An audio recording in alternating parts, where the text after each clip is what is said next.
주님 감사합니다. 둘째 날 저녁이에요.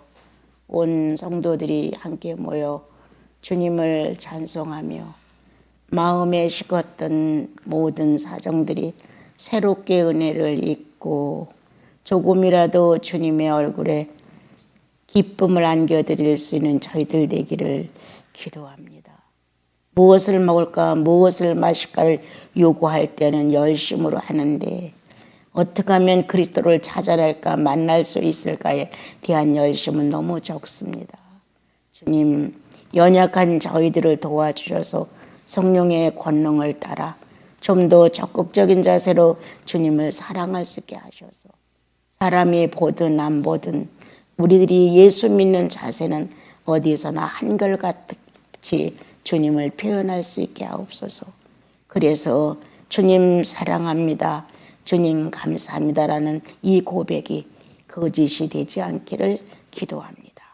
이 저녁에도 필요한 말씀으로 저희들을 이끌어내셔서 그리스도와 함께 마음을 합일하는 아름다운 시간 되게 하옵소서. 예수님의 이름으로 기도합니다. 아멘.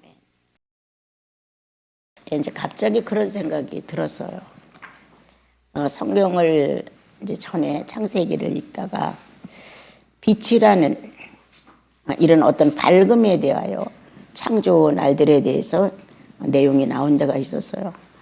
이 빛과 이 빛, 이 대낮 같은 이런 빛, 또 이렇게 만들어진 빛, 이런 여러 가지를 생각했을 때 빛이 있으라 하심에 빛이 있었고 하나님 보시기에 좋았더라.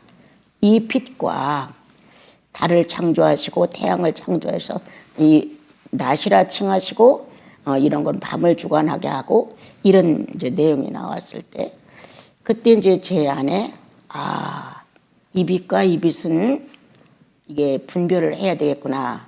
그때는 아주 성경에 대한 지식이 미약했을 때죠. 그런 마음이 이제 확 들어오면서 이 창조의 빛과 창조받지 않은 빛의 차이가 마음에 오는 거예요. 이건 뭐 누가 가르쳐줘서 되는 것도 아니고 내가 그리스도를 구주로 영접한 이후에 마음의 변화가 일어나면서 이제 그러한 것들이 간혹 이제 알려지고 느껴지고 깨닫게 됐었어요. 그래서 이제 어떤 생각이 들면 물질적인 빛과 이렇게 비물질적인 창조받은 빛과 비창조적인 빛의 차이는 어떤 것일까? 그렇게 이제 고민을 했었을 때, 이제 그땐 지식이 너무 없어서 그리스도가 빛인지 성령이 빛인지 그것도 잘 몰랐을 때였어요.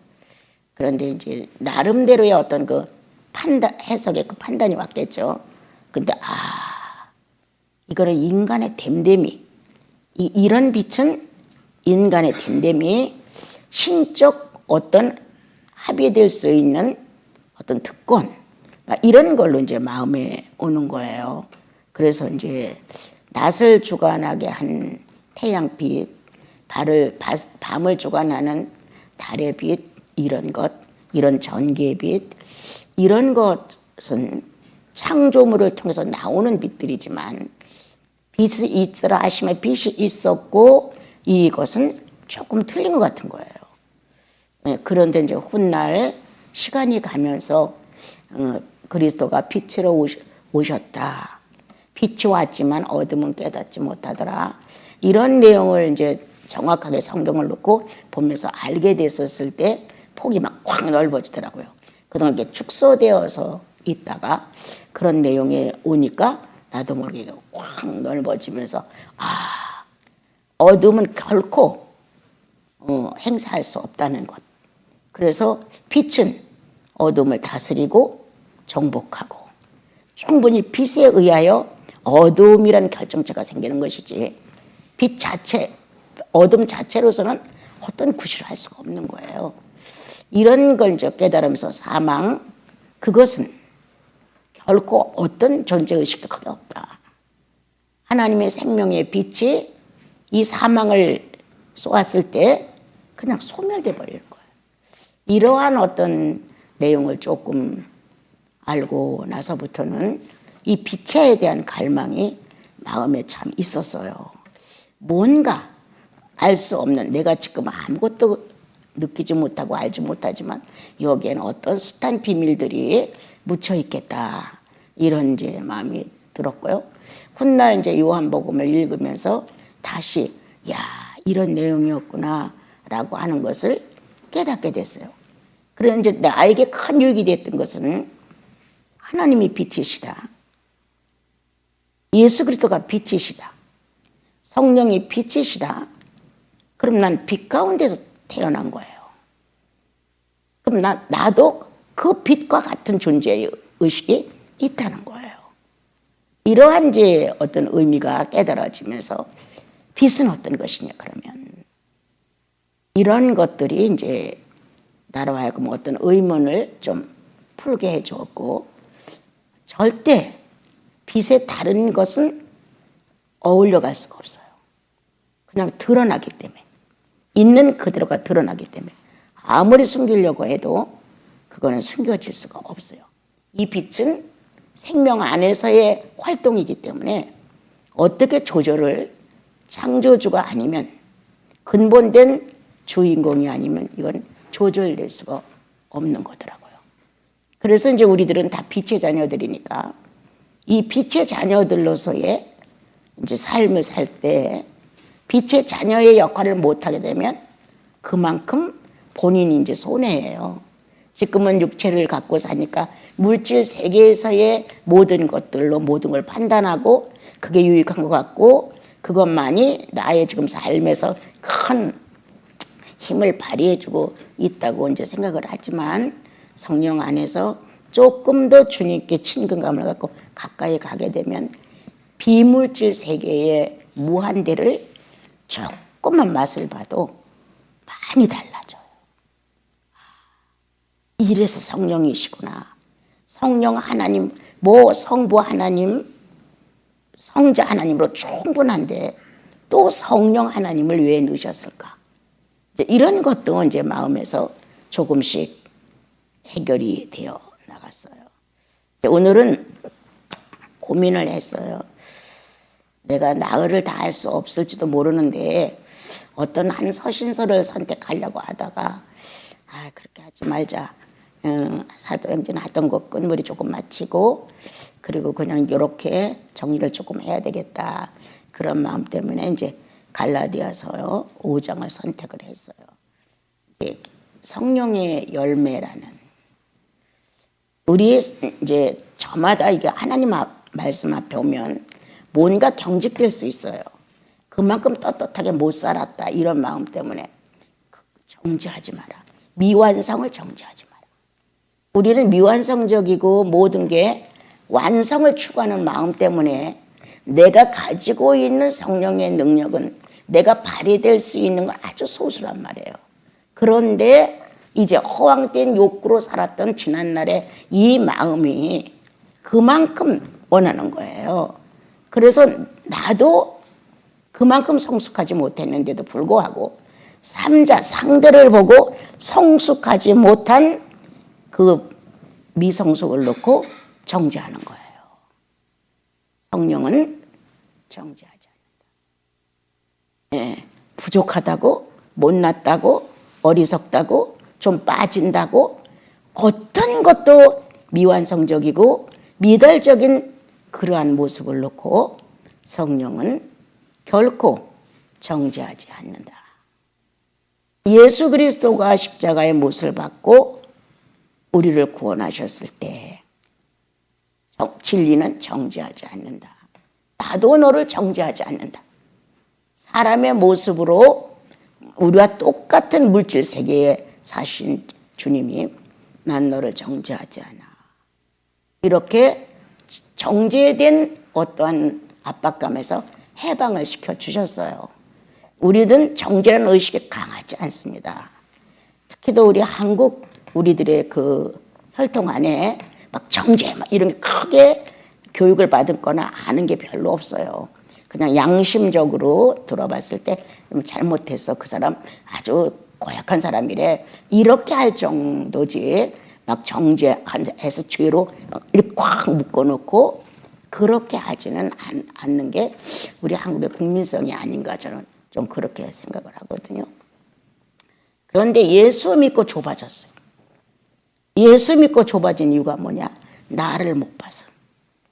예수 믿으면 나를 봐야 되는, 나를 봐야 내가 얼마나 옹졸하고 형편없고 무질서하고 불균형이고, 이게 나를 보면은 상대를 정죄하지 않는데 나를 보는 눈이 감겼어요. 그러니까 소경이 된 거예요. 그러니까 본인을 보는 눈이 없는 거예요. 본인을 살피는 빛이 없는 거예요.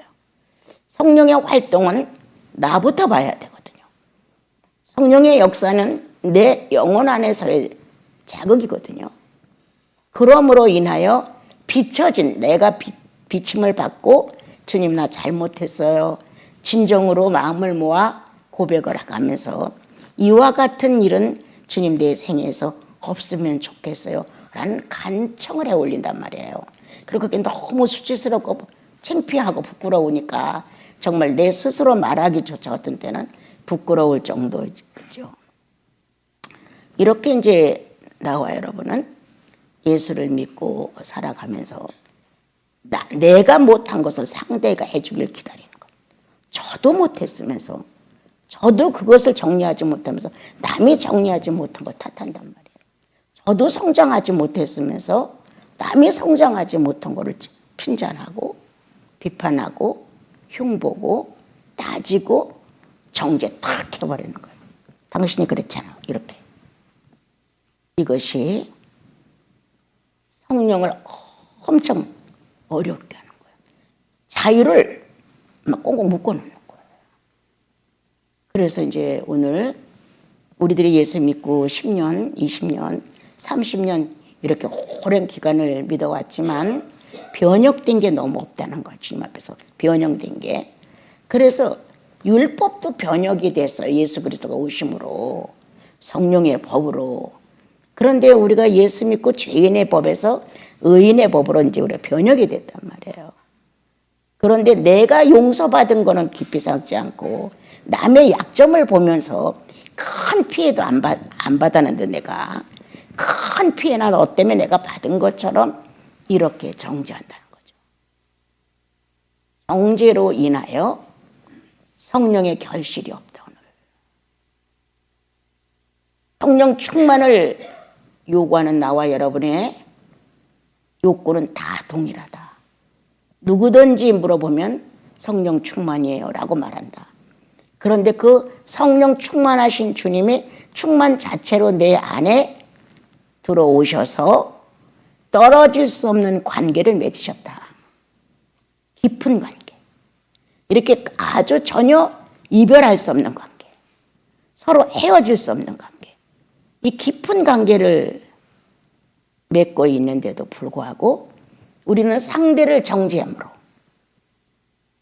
상대의 미숙한 점을 못마땅하게 생각함으로 무언가 아직도 깨닫지 못해서 그렇게 희미한 그 어둠에서 헤매고 있는 그것을 용납해 주지 않는다. 더군다나 자기와 관계된 어떤 문제로 인하여 조금 더 마음의 피해를 받다든가 정신적으로 피해를 받다든가 뭐 자존심이 상했다든가 물질적으로 좀 피해를 받다.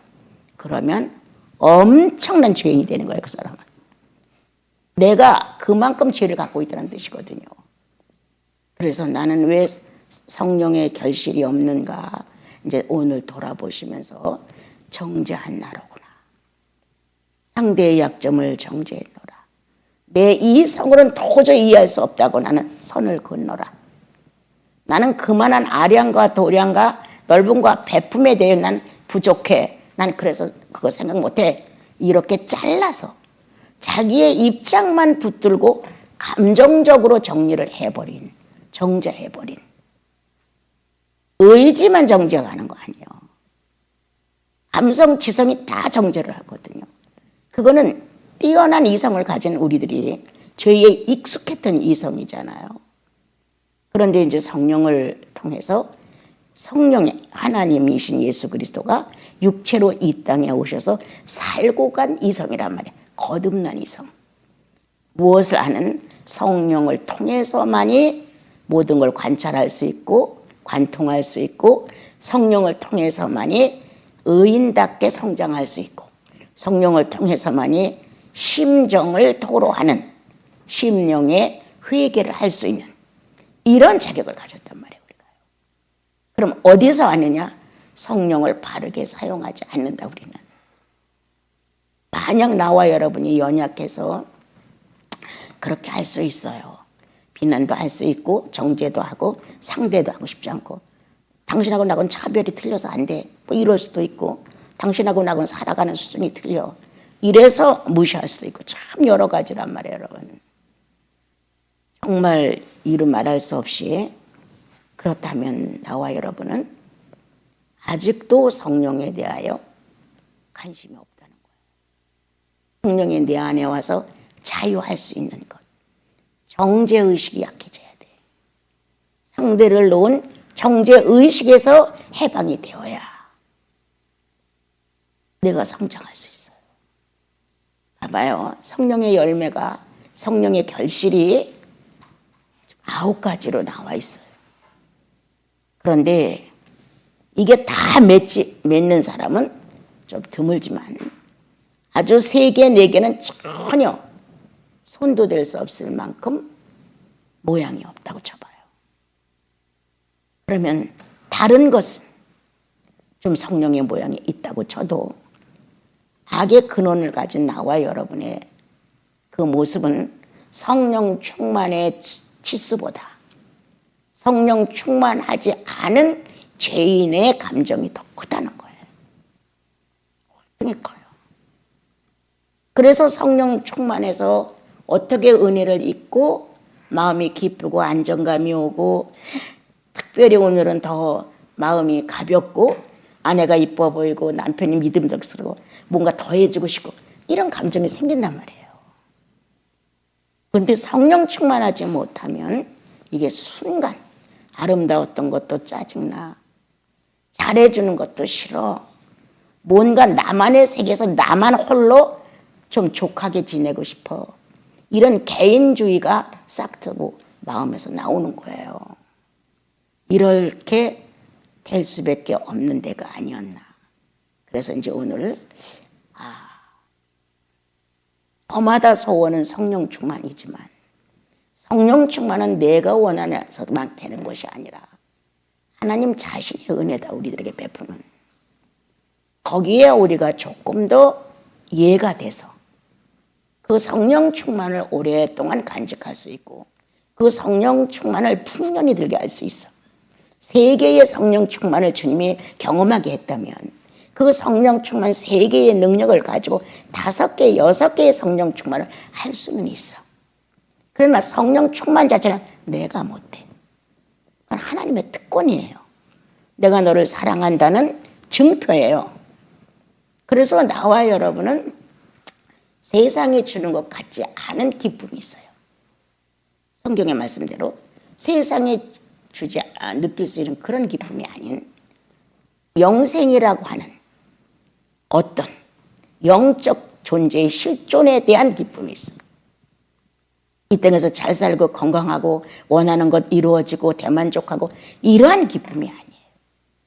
영생 안에서 내가 영적인 존재로 실존하고 있다는 기쁨이 있어요. 그게 성령의 기쁨이거든요. 네. 이런 기쁨으로 나와 여러분이 조금 채워진다면 정죄하지 않을 것이다. 정죄를 했다가도 아이쿠 이거 무슨 짓이야. 주님 잘못했습니다. 이 악한 마음이 여기에 있으면 웃으면서 부드럽게 얘기해도 계산을 걸고 꼭 얘기를 해요. 거기는 내가 너에 대해 못마땅하다는 총정리가 딱 되어 있어요. 총계산이. 이렇게 우리가 산다면 성령은 오늘도 벌벌 떠신다. 왜? 외로워서. 성령은 짝을 잃어버린 거예요. 아내와 남편이 다정하게 살다가 어려움을 만나서 냉랭해져 봐요.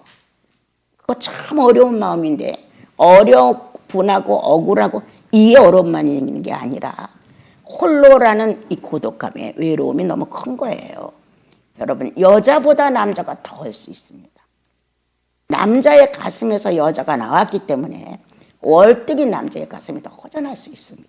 난 늘 옛날에 이거 많이 가르쳤어요.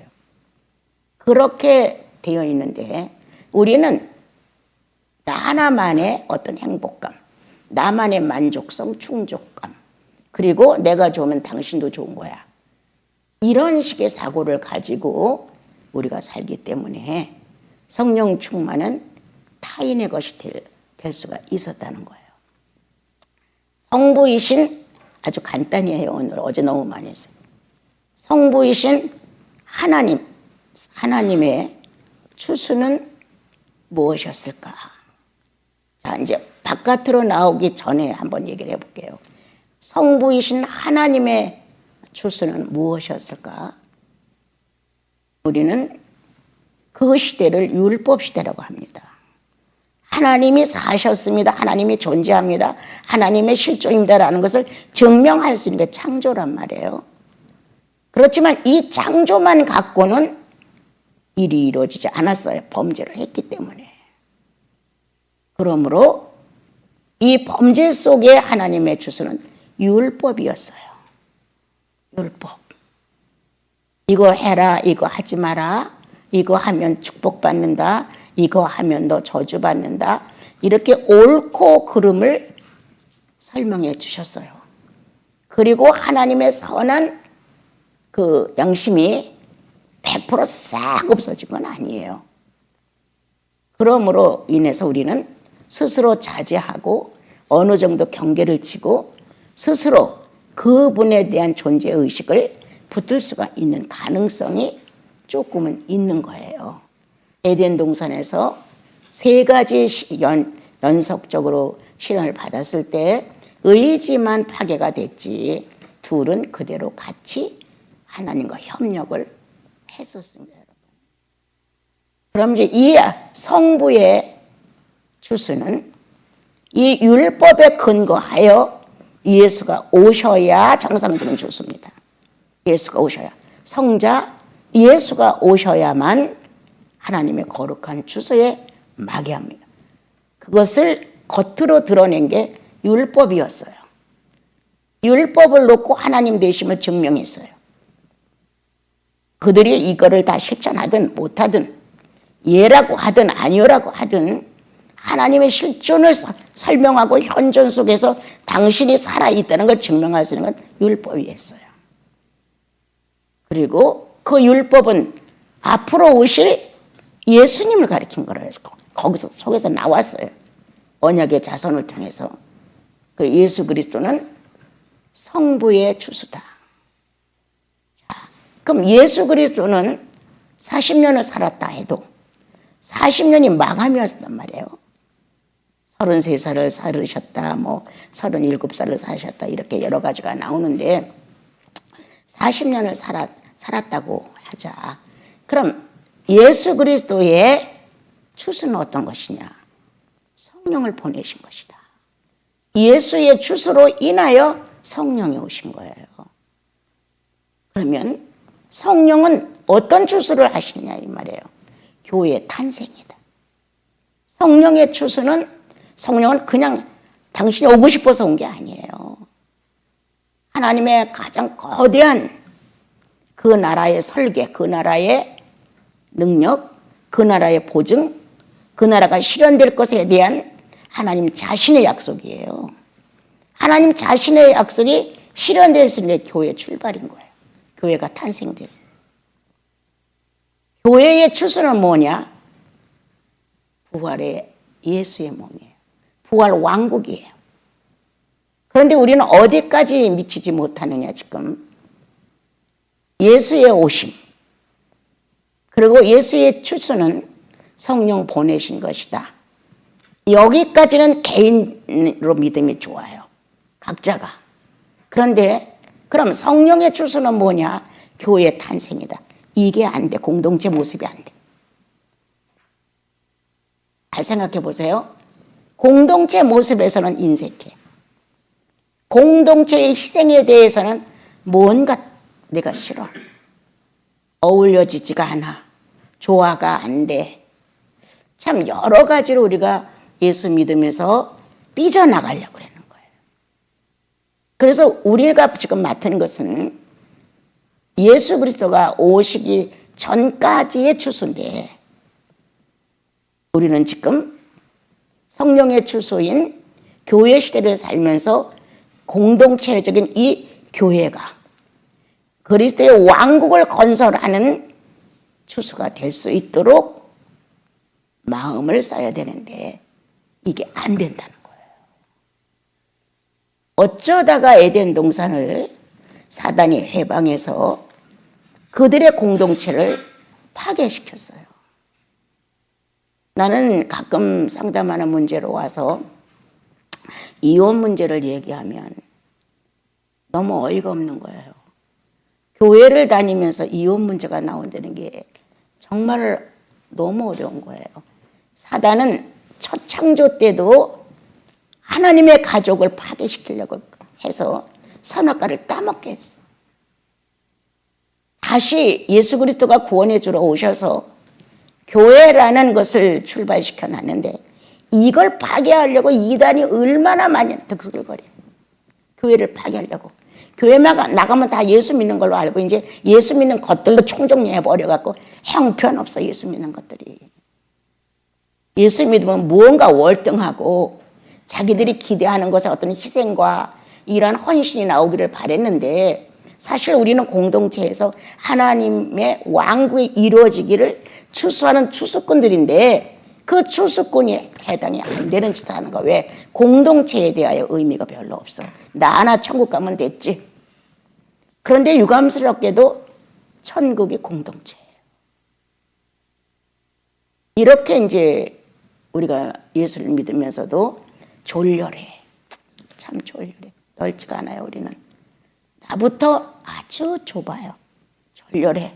어떻게 나 외에 너를? 이렇게 한단 말이에요.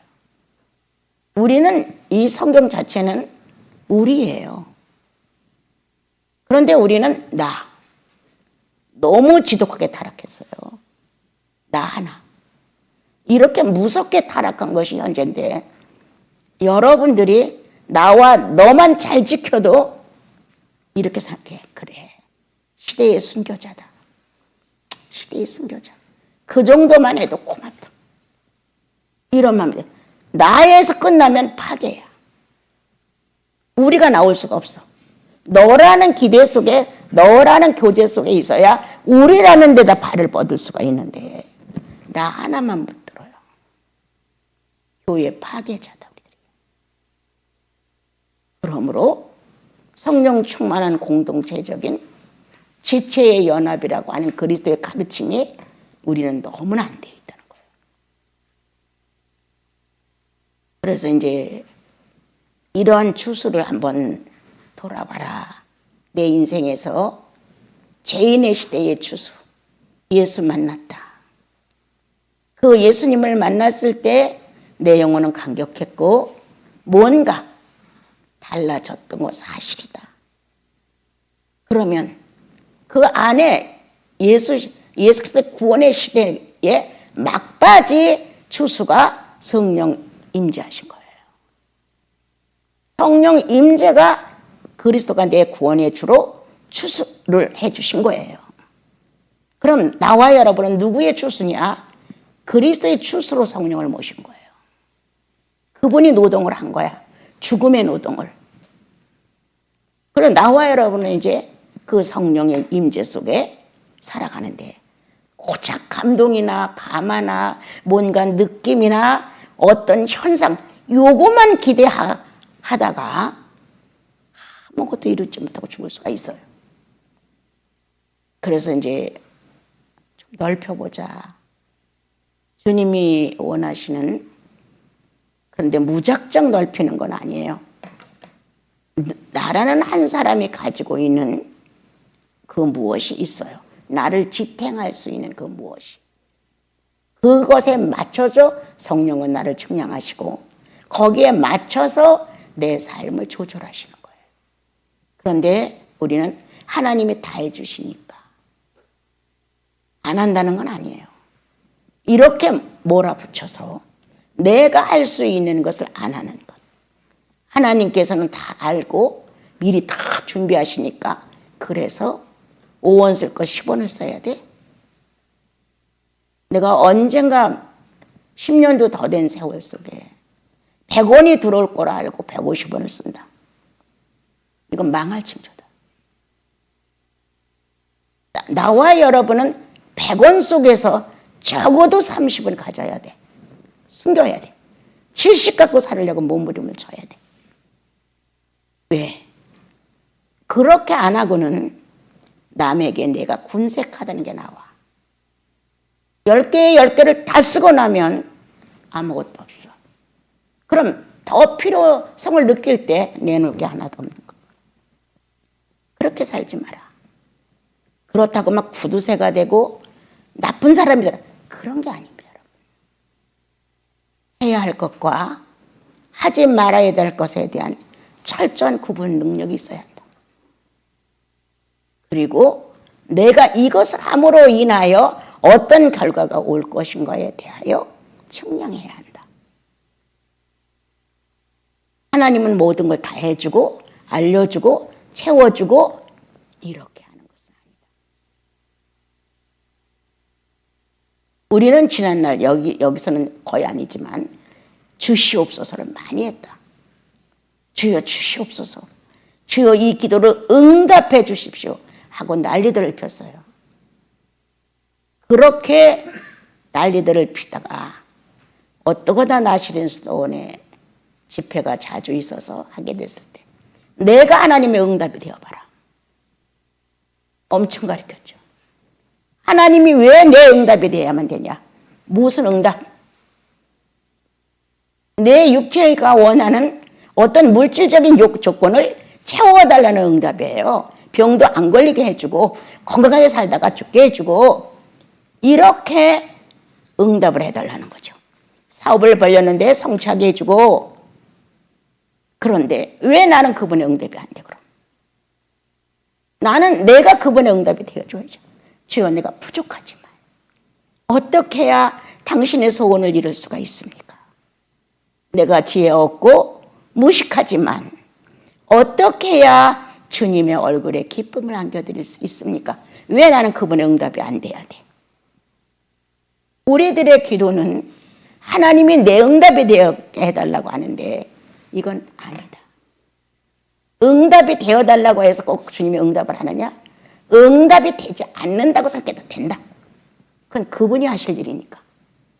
그럼 나는 내 할 일을 해야죠. 나는 그분의 응답이 되고 싶다. 아주 작은 소량의 어떤 사건이 일어났는데 내 마음에서는 큰 사건이야. 억울하고 뭔가 좀 손해나는 것 같고 분하고 꼭 할 말은 해야 될 것 같고 이런 마음이 있단 말이에요. 그런데 이 선한 양심에 계신 주의 성령이 야, 그것 갖고 다투느냐? 그거는 아무것도 아니야. 한번 그거 갖고 다투지 말고 그걸 한번 포기해봐라. 이렇게 말씀하신단 말이에요. 마음 안에. 포기할까? 포기할까? 나도 포기할 수 있을까? 그래 나도 포기해보자. 이거 주님의 뜻이기 때문에 해. 이게 아니라 뭔가 내 양심에 이것 좀 포기하는 게 나을까? 이런 의미가 들어왔단 말이에요. 그럼 아주 멋지게 포기를 했어. 나름대로 시름이 있었고 나름대로 에너지가 소비됐어. 나름대로 나는 헌신을 하는 마음이 된 거야. 그래서 했어요. 여러분. 누가 제일 먼저 기뻤겠어요? 성령이에요. 잘했다 아들아. 어디 가서 네가 이런 선한 성령의 소리를 듣고 이렇게 너를 굽힐 수가 있었단 말이냐. 아들아 잘했다. 우리는 왕왕 크게 눈에 띄고 크게 들리고 뭔가 현상이 일어나고 이런 것만 해야 주님의 일이고 뭔가 흔적이 나타난다고 생각하는데 아니야. 그 작은 것 하나 양보한 것을 주님은 똑같이 칭찬한다. 잘했다. 너의 그 작은 모습 하나가 나에게 기쁨을 준다. 이렇게 성령은 나와 여러분이 성령을 위한 삶의 표현을 치부해 놓으셔요. 이 성경에도 보면 하나님의 사람들이 해놓은 업적에 대해서 다 기록해 놨어요. 그렇다면 보이지 않는 하나님 나라의 초자연적인 영계에 이렇게 물질이 필요 없는 종이 쪽지가 필요 없는 그곳에 영계에 맞는 글이 있다는 거예요.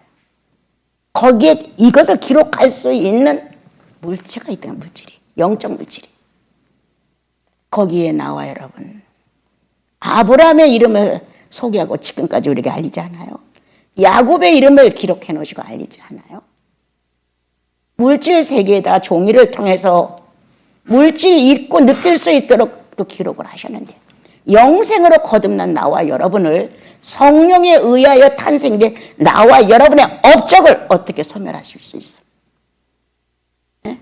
한번 해보자. 생각을 해보세요. 왜 예수를 그렇게 가볍게 여기냐 이거예요. 왜 성령의 역사를 이 가슴에서 일어나는 걸 그렇게 문질러 버리냐고. 한 번만 해봐. 나 가진 게 하나도 없는데 이거 갖다 주면 난 아무것도 안 되는데요. 그래도 마음은 그래도 한번 해봐. 이런 마음이 제 쪽에 올 때가 있잖아요, 여러분. 간혹 다는 아니지만. 근데 나를 돌아보면 안 돼. 그렇지만 한번 해보세요. 믿지나 안 믿지나. 결코 아닙니다. 결코 아닙니다, 여러분. 이렇게 성령을 우대하지 않기 때문에 우리는 성령의 추수가 지금 아주 미약하다. 쌀들을 추수했을 때 반토막 나잖아요. 날씨가 안 좋으면 수확이 형편없어요. 한 가마 놔둔 게 60kg도 안 날 때도 있잖아요. 이렇게 자꾸 적자가 되는 이유가 뭐냐 이거예요. 우리는 성령의 추수에 인격성을 주님 앞에 나타나지 않는다는 거예요. 네. 인격 추수가 얼마나 커요? 그건 왜 그러냐? 인성인 거듭난 인성과 성령의 신격이 들어왔어요. 인격과 신격이 인성과 신성에 플러스 되어 있어요. 하나예요, 하나. 여기서 얻어지는 수확이라는 거예요. 그런데 내 감정은 아직도 살벌해. 내 뇌는 아직도 진실하지 않아. 이런 것들로 인하여 망설이지 마라. 괜찮다.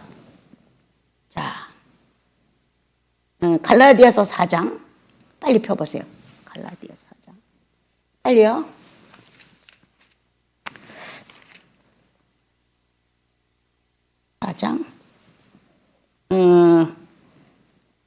저기를 내어 쫓으라고 한대. 이스마엘과 몇 절이에요? 30절. 우리 한번 읽어볼까요?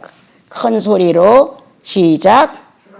성경이 무엇을 말하느냐? 여종과 그 아들을 내어 쫓으라. 예.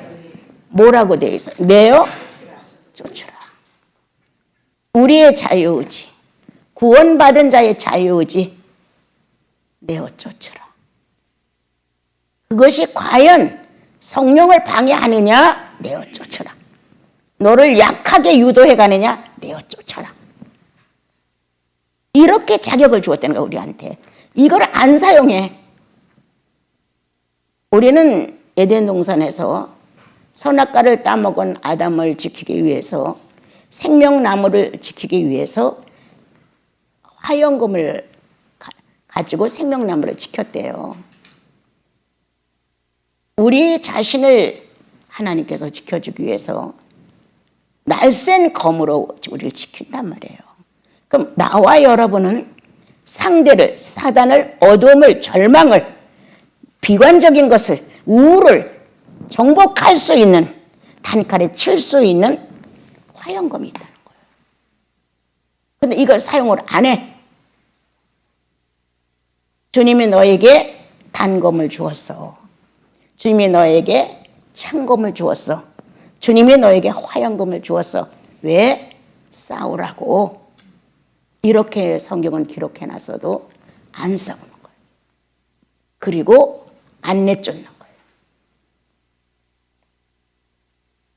성령은 큰 전쟁을 원하는 건 아니에요. 내게 맞는 아주 고약스러운 것이 삼자에게 크게 눈에 띌 수가 있는데 고약스럽지 않아서 삼자한테 안 띄어. 그런데 그건 아주 작은 소수점 같아. 성령은 삼자에게 띄는 것을 고민하는 게 아니에요. 그건 언제라도 한 번쯤 체크가 될 수가 있어요. 그런데 아주 작아서 삼자의 눈에 안 띌 정도. 이렇게 숨겨진 성령을 해방하는 작은 병균이 들어있는 거예요. 작은 요소가. 성령은 이것을 조명한다. 사람들이 너에 대하여 알지 못해. 그렇지만 네 안에 이것이 존재해서 네가 성령 충만하지 못해. 이렇게 알리실 때가 있어요. 그건 주님과 나만의 비밀이거든요. 그러면 주님, 나 어떻게 해야 이 문제를 해결할 수 있을까요? 난 모르는 못된 습관이 있단 말이에요. 그러면 주님이 이렇게 하면 되지 않아? 라고 뭔가 동력을 요구하는 거예요. 성령의 사역은 오늘도 나와 여러분의 이와 같은 성령을 제재시키는, 성령을 미약하게 만드는, 성령 사용할 줄 모르게 만들고자 하는 이런 데에 대해 주님이 일어나시는 거예요. 안 돼. 주님 나라 오면 성령으로 된 사회야. 성령으로 살아. 지금 육체를 가지고 느끼는 거하고는 천지 차이야 하고 가르치신단 말이에요. 그래서 나와 여러분은 이제 성령 시대를 만나 그리스도의 왕국을 기다려주고 그거에 맞춰 재림의 주를 기도해주고 그리고 부활의 왕국 때 거기에 대한 비밀을 잘 몰라요. 거의 다들. 어떻게 될 거에 대한 것에 대하여 우리는 거의 깨달음이 없어요. 고작 알고 있는 게 천국 소개하는 것.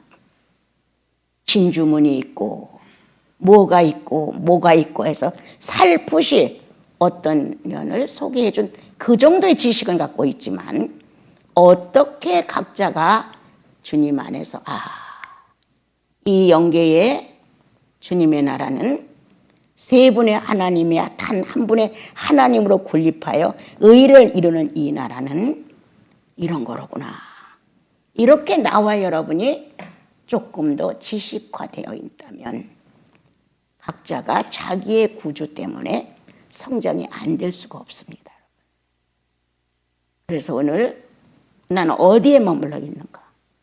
성부의 추수에 머물러 있는가? 한번 발견해 보세요. 성자의 추수에 머물러 있는가? 아니면 성령의 추수에 머물러 있는가? 아니면 교회의 추수에 머물러 있는가? 여러분, 사랑하는 형제님들, 거기까지는 가야지. 교회의 추수까지는 가야지. 그리스도의 왕국을 고대하며 기다리는 주님 언제 오실 겁니까? 낮이나 밤이나 당신 기다려요. 10처녀 중에 5처녀가 주님 기다리는 걸 표현했잖아요. 기름 준비한 거. 그거예요, 바로. 노동을 하라는 거 아니에요. 어디 나가서 크게 일하라는 거 아니에요. 재산을 팔아내라는 거 절대 아니에요. 기다리라는 거예요. 사모의 마음이 있느냐? 사랑하는 마음이 있느냐? 만나고 싶으냐? 그리워서 쩔쩔매느냐? 이런 내용이란 말이에요. 마음 다해, 성품 다해, 뜻을 다해, 다 기다리요. 이렇게 하신단 말이에요. 그러면 항상 기다림에 있으면 네 이럴 수 있고 혼자 있을 때 주님 내가 이렇게 기다리고 있음을 평생 안 오셔도 내가 이렇게 기다릴 거예요. 그분의 어떤 증상 때문에 기다리는 게 아니라 그분의 실존 때문에 기다리는 거지. 존재의식. 내 안에 구원을 확증한 존재의식. 내가 옳고 그름에 대하여 방황할 때 바른 길로 인도해주는 존재의식. 결코 죄를 품고 예배를 드리지 않도록 회개케 하고 뉘우치게 하시는 존재의식. 어렵고 힘든 사람에게 말 한마디도 따뜻하게 해주고 싶은 이런 아량. 존재의식. 그래서 나와 여러분이 추수감사절을 만나 떡 해놓고 과일 사다 놓고 주님이 그렇게 했다는 것 어떻게 보면 아주 시청각 교육이고 어린애기 같은 예배를 드려요. 그러나 영혼만은 어느 날 주님이 형제님들 한 분 한 분을 찾아와 아들아 이렇게만 부르고 의식이 없어졌어. 근데 분명히 누군가가 나의 의식을 깨워줬어. 근데 아무것도 없는 거예요. 그렇다고 뭐 달라진 것도 없어요. 그런데 시간이 가면 주님의 음성이었구나. 주님이 나를 부르셨구나. 내가 그리워한 게 아니라 주님이 나를 그리워한 거야. 그래서 무뎌져 있는 무감각한 나를 아들아 이렇게 깨운다는 거야. 주님은 또 자매님들 찾아가셔. 딸아 왜 그렇게 분주하냐. 왜 그렇게 주님을 찾지 않냐. 기름이라도 준비해야 늦게 오더라도 만나는데 기름조차도 준비하지 않고 왜 그렇게 바쁘냐. 의식 속에서 일으켜주는 거예요. 의식 속에서. 이러한 주님의 성령 확실한 증거가 나와 여러분 속에 있는데 이걸 너무 많이 무시하지 마라. 아닐 거야. 꿈 같은 일이지 뭐. 이렇게 무시하지 마라. 또 나는 감정적으로 이럴 수도 있어 하고 이성으로 문지르지 마라. 어떤 거라도 주님이 그렇게 하셨나. 주님이 일깨우셨나. 남편이 어느 날 여보 나 이렇게 좀 뭔가 주님에 대해서 마음이 움직이는 게 있어 라고 말한다면 얼마나 기쁘겠어요. 아내가 그랬어요. 이렇게 하며 축하를 해줘야 되고 그리고 나도 그 정도 감지할 수 있도록 주여 나도 사랑해 주세요. 왜 남편만 사랑해요? 나도 사랑해 주세요. 이렇게 성령 안에서 거룩한 질투도 해봐야지. 또 아내가 어느 날 여보 내가 성령 안에서 이런 걸 깨달았는데 이거는 꼭 실천을 해야 될 것 같아요 하면 축하할 일이잖아요. 남편도 마찬가지야. 주님 저에게도 맛 좀 주세요. 제가 너무나 무뎌졌고 당신을 기다리지 않아서 당신 오시는 발작 소리를 내가 못 들었나 봐요. 이럴 수 있잖아요. 질투라도 해봐라. 사랑하고 있음을 기다리고 있음을 내 남편의 마음을 변화시킨 성령님을 칭찬해줘라. 내 아내의 마음에 의식을 일깨운 성령님을 남편 된 입장에서 아내의 그 점을 주님 앞에 감사해봐라. 주님 아내에게 그렇게 하신 것을 감사합니다. 나는 거기까지 미처 생각지 못했는데 자매가 그걸 알았네요. 한대든가. 또 자매는 주님 나는 그저 잘 갈 거니 잘 믿고 있거니 이렇게만 생각했는데 성령께서 그렇게 훈계를 하셨어요. 잘하셨습니다. 저의 약점도 좀 말씀을 해보세요. 이렇게 다정다감한 친밀한 교제가 이루어져야죠. 사생활 속에서. 뭐 해오려는 건 절대 아니에요. 주님은. 그래서 성령과 밀접한 관계. 이 관계 속에서 실학의 의미가 있느냐, 충성의 의미가 있느냐, 양선의 의미가 있느냐, 사랑과 이런 의미가 있느냐 이 말이에요. 그래서 오늘 잠깐 그냥 우리는 어떤 추수에 끼어 있고 얼마만큼의 기다림이냐. 자격은 다 갖췄다. 열처녀로 부르심을 인류를 다 불렀어요. 그런데 성령 받고 정말 그 마지막 추수 교회의 완성을 추구하고 기다리고 그 나라와 그 의에 대하여 주님 앞에 호소하는 땅에서 동력자, 성부와 성자와 성령은 하늘의 동력자 세 분, 땅에서는 구원받은 여러분들과 성제자매들이 동력자들이에요. 그래서 거기에서 나는 지금 어떤 기다림을 갖고 마지막 추수의 일꾼인가, 마지막 추수의 부르심을 받은, 우리 잘 안 쓰는 단어 소명자인가. 참 우리들 잘 안 쓰죠. 저는 이것보다는 성령의 사역에 동참하는가. 그래서 마음을 비밀리 주님께 쏟아라. 걸어가며 쏟아라. 일하며 쏟아라. 아내의 아름다움을 보고 주님 앞에 감사하며 쏟아라. 남편의 아름다움을 보고 주님 앞에 감사하며 쏟아라. 불만과 못한 것만 갖고 시비하지 말고. 성령이 굉장히 싫어하는 게 그거잖아요. 흉보지 마. 그 못난 것에 대해 부족한 것에 정죄하지 마. 아무것도 못하는 죄만 커다랗게 지었던 삼손도 주님은 사역자로 삼았어요. 생각해 보세요. 신약에 와서 주님이 구약 시대와 구분을 어느 정도 해놨지. 구약에는 인간 본성 그대로 활동을 하는데도 주님은 탓하지 아니하시고 성령을 통하여 일을 하게 하셨어요. 그런 신약에 와서 예수님 그리스도가 못을 박은 이 상태는 용납이 안 되는 거예요. 그건 안 돼요. 그래서 하나님의 사람들이 은밀하게 잘못해놓으면 꼭 망해요.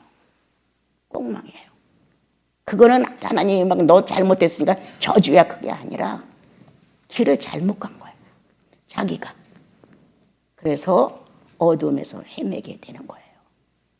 여러분 오늘 저녁 나는 어디 추수하느냐, 어느 추수에 지금 내가 와 있느냐, 그리고 어떻게 내가 추수를 할 것이냐. 그렇게 해서 정말 우리들의 이 작은 공동체의 아름다움을 약점을 뭔가 유감스러움을 내 기대치에 안 맞음을 정죄하지 마라. 오늘도 미약한 게 난데 미약한 데에 10개를 놓고 주님이 정죄한다면 날 쓸 자리가 없습니다. 이루 말할 수 없이 미약적한 점이 많은 사람이에요. 그래서 여러분들 기다림으로. 기다림이 기도예요. 기다림이 나를 반듯하게 놔줘요. 억지로 뭐로 하려고 하는 거예요. 기다림. 누구를 기다린다고 생각해봐요. 단정해야죠. 누구를 기다린다고 생각하면 준비해놔야죠. 누구를 기다린다고 생각해봐요. 마음 가다듬어야죠. 확 틀리잖아요. 기다림의 추수를 우리 반듯하게 하셔서 나머지는 내일 연이어 가겠습니다.